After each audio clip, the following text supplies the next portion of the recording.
Hello, my name is Marquez-Barrios and I am a composer. I am also an immigrant. I was born and raised in Venezuela and came here to the US nearly 20 years ago.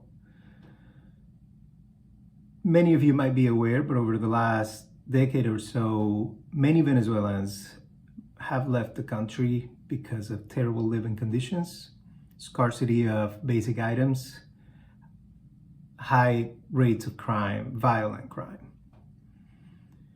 When I say a lot of people have left the country, the estimates are about over 7 million people, which is about 25% of the country's population. So that gives you an idea. Most of these people live by land, many of them walking. And while many of them go to neighboring countries, there's also a significant amount that have come and continue to come to the US.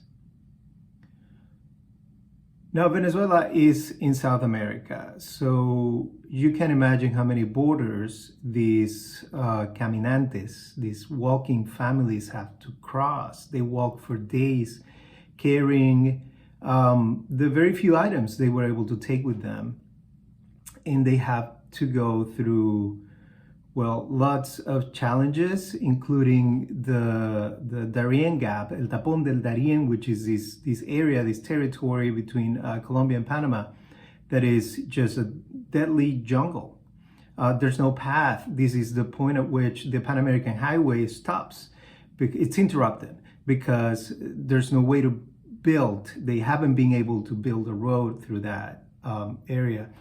And they just keep walking for days, and many of them, once they make it to Mexico, they climb on La Bestia, on the Beast, which is a freight train that migrants from Mexico and Central America have been using for decades. Now, it's called that because of how dangerous it is.